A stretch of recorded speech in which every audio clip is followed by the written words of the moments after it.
বিসমিল্লাহির রহমানির রহিম।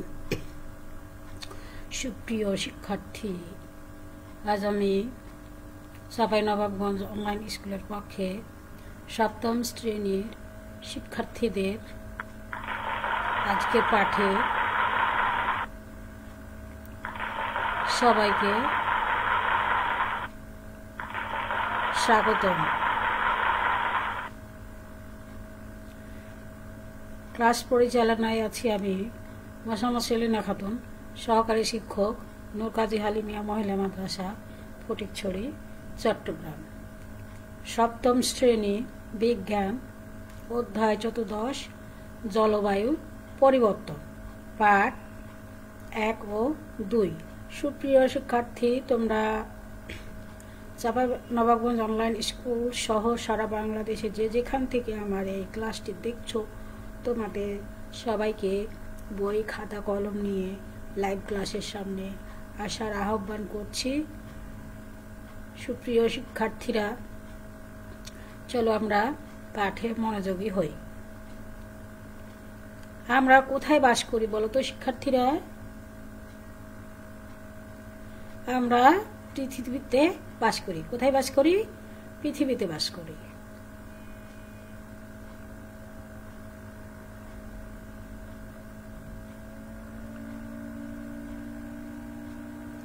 ভূপৃষ্ঠ থেকে উপরের নির্দিষ্ট দূরত্বে কি কি থাকতে পারে?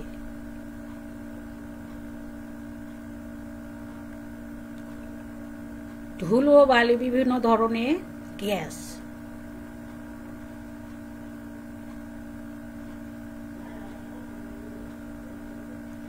বিমান চলাচল করে কোন পথে? আকাশ পথে।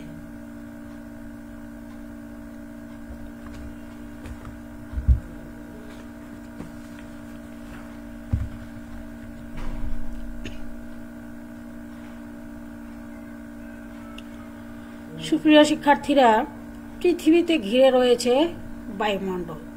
কোনো স্থানে বায়ুমণ্ডলে স্বল্প সময়ে তাপমাত্রা, চাপ, বায়ুপ্রবাহ, আর্দ্রতা, এই অবস্থাগুলো হলো আবহাওয়া। আর কোনো স্থানের অনেক বছরের সামগ্রিক আবহাওয়া হলো জলবায়ু। আবহাওয়া ও জলবায়ু আমাদের জীবনকে নানাভাবে প্রভাবিত করছে।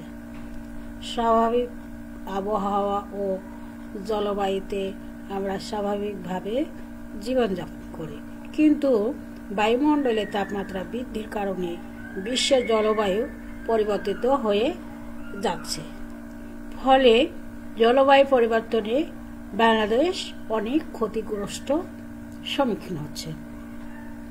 তো সুপ্রিয় শিক্ষার্থীরা, আমরা আরো বলতে পারি যে প্রথম দিকে পৃথিবী খুব গরম ছিল, তারপর ধীরে ধীরে ঠান্ডা হয়েছে। এই সময় হালকা পদার্থ অর্থাৎ বায়বীয় পদার্থ সবচেয়ে বাইরের দিকে অংশ তৈরি করেছে। এটাই হচ্ছে কি পৃথিবীর বায়ুমণ্ডল। তাহলে শিক্ষার্থীরা, আমাদের আজকের পাঠের বিষয় তোমরা নিশ্চয়ই বুঝে গেছো যে আমাদের আজকের পাঠের বিষয় কি হবে। আমাদের আজকের পাঠের বিষয় পৃথিবীর বায়ুমণ্ডল। সুপ্রিয় শিক্ষার্থীরা, তোমরা তোমাদের খাতায় পাঠ শিরোনামটি লিখে নাও। শিক্ষণ ফল। এই পাঠে তোমরা যা যা শিখবে তা হলো বায়ুমণ্ডল কি তা বলতে পারবে,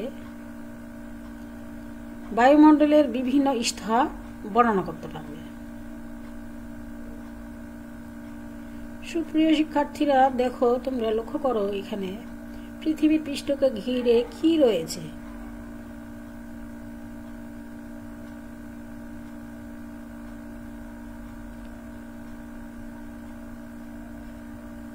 বায়বীয় অংশ। বায়ুমণ্ডল কাকে বলে? যে বায়বীয় অংশটি পৃথিবীর পৃষ্ঠকে ঘিরে রেখেছে সেটি হলো বায়ুমণ্ডল। সুপ্রিয় শিক্ষার্থীরা, তোমাদের এখন আমি একটি একক কাজ দেব। সেই একক কাজটি তোমরা খাতায় লিখে নাও। একক কাজটি হলো বায়ুমণ্ডল বলতে কি বুঝো? নিশ্চয় পারবে শিক্ষার্থীরা।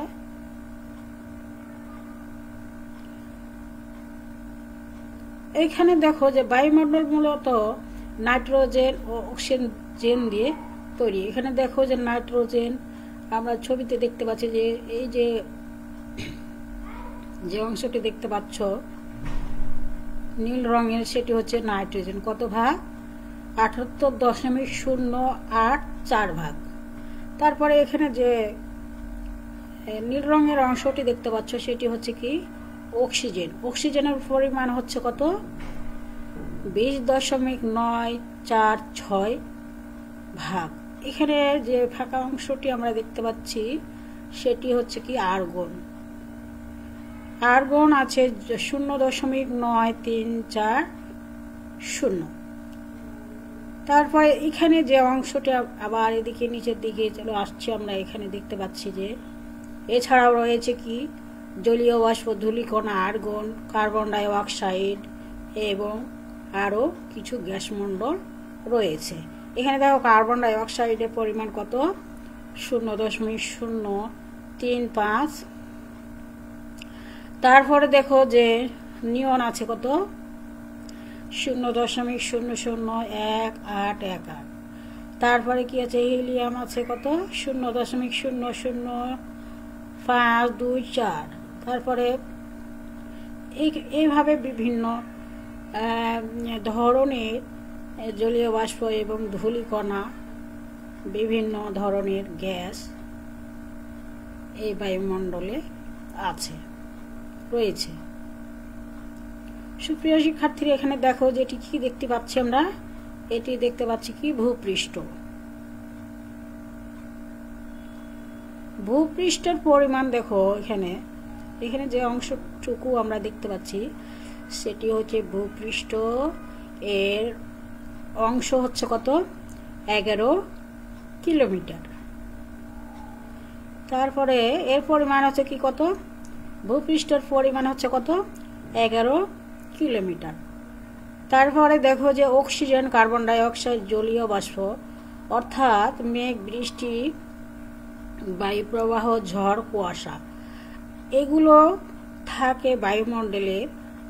ট্রপোমণ্ডল স্তর আছে, সেই স্তরে থাকে।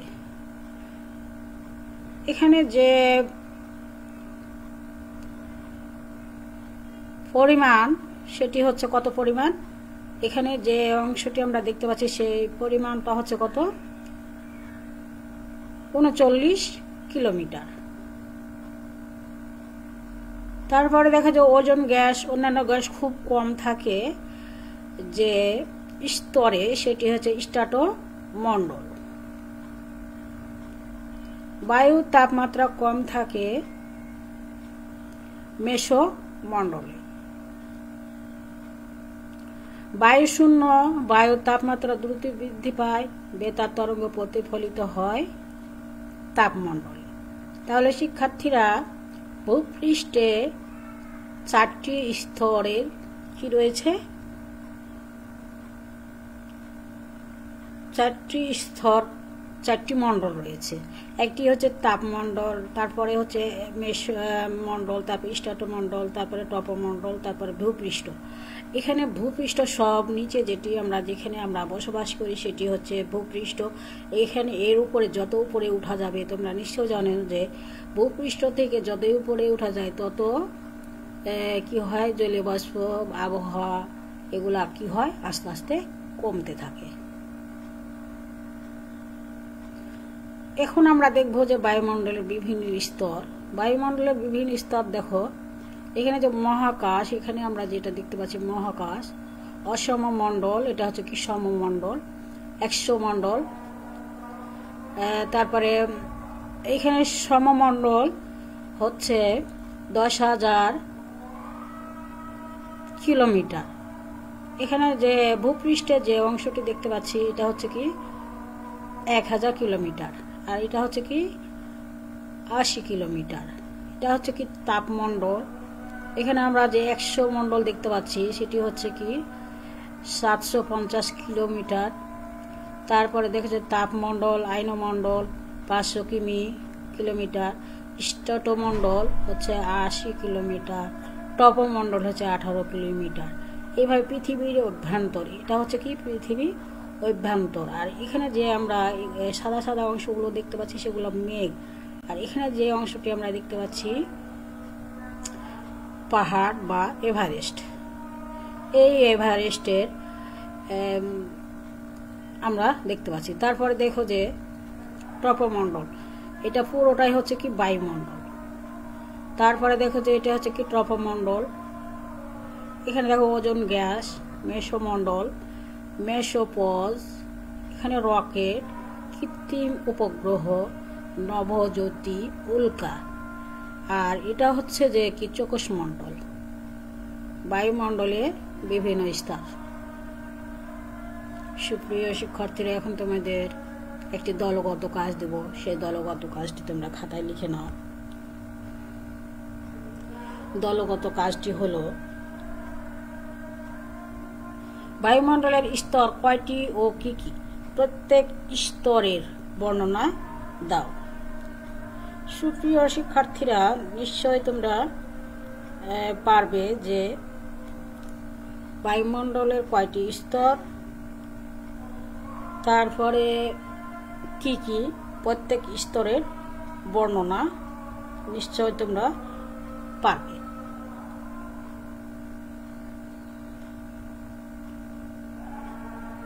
সুপ্রিয় শিক্ষার্থীরা, আজকে আমি যে পাঠ নিয়ে আলোচনা করলাম জলবায়ু পরিবর্তন, পাঠ 1 ও 2 পৃথিবী বায়ুমণ্ডল। এখান থেকে আমি যে পাঠ নিয়ে আলোচনা করলাম সেই আলোচনার উপর ভিত্তি করে তোমাদের ছোট ছোট প্রশ্নের মাধ্যমে মূল্যায়ন করব। শিক্ষার্থীরা এবার লক্ষ্য করো যে মূল্যায়ন 1, ওজোন গ্যাস রয়েছে কোন স্তরে, বলো তো শিক্ষার্থীরা? নিশ্চয় তোমরা পারবে। ক ট্রপোমণ্ডল, খ স্ট্র্যাটোমণ্ডল, গ মেসোমণ্ডল, ঘ তাপমণ্ডল। কোনটা হবে বলো তো শিক্ষার্থীরা?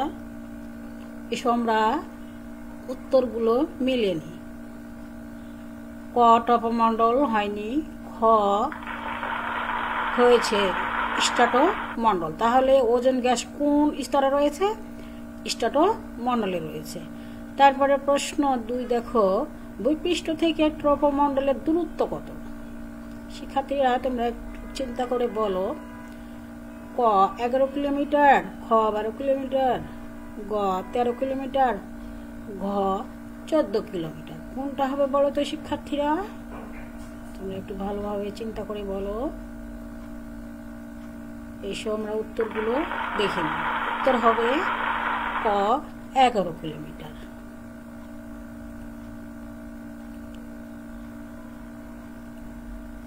তারপরে প্রশ্ন 3 দেখো, ভূপৃষ্ঠ থেকে স্ট্র্যাটোমণ্ডলের দূরত্ব কত?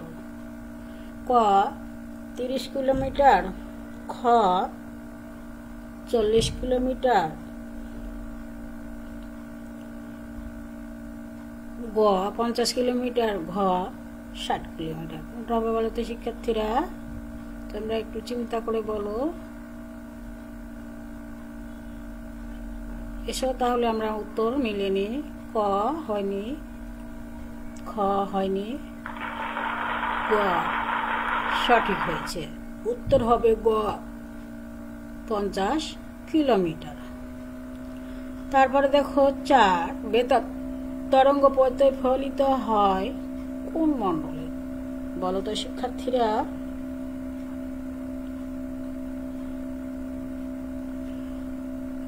ক ট্রপোমণ্ডল, খ স্ট্র্যাটোমণ্ডল, গ মেসোমণ্ডল, ঘ তাপমণ্ডল।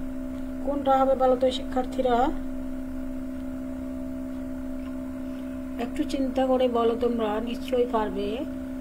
এসো আমরা তাহলে উত্তরগুলো মিলিয়ে নিই। ক হয়নি, খ হয়নি, গ হয় নাই, ঘ। উত্তর হবে তাপমণ্ডল। তো সঠিক হয়েছে, উত্তর হবে ঘ তাপমণ্ডল। সুপ্রিয় শিক্ষার্থীরা, এখন তোমাদের আমি বাড়ির কাজ দেব। সে বাড়ির কাজটি তোমরা খাতায় লিখে নাও। বাড়ির কাজটি হলো জলবায়ু পরিবর্তনের ফলে বাংলাদেশে কি ক্ষতির সম্মুখীন হচ্ছে তা 10টি বাক্যে লিখে আনবে। যখন তোমাদের প্রতিষ্ঠান খুলবে তখন তোমরা তোমাদের স্ব বিষয় শিক্ষককে এই বাড়ির কাজটি দেখাবে। সুপ্রিয় শিক্ষার্থীরা, এতক্ষণ পর্যন্ত আমার সাথে ক্লাসে মনোযোগ সহকারে ক্লাসটি উপভোগ করার জন্য তোমাদের সবাইকে অশেষ ধন্যবাদ জানাচ্ছি এবং পরবর্তীতে আরও নতুন নতুন ক্লাস নিয়ে তোমাদের সামনে উপস্থিত হব। সে পর্যন্ত তোমরা ভালো থেকো, নিরাপদে থাকো। ধন্যবাদ।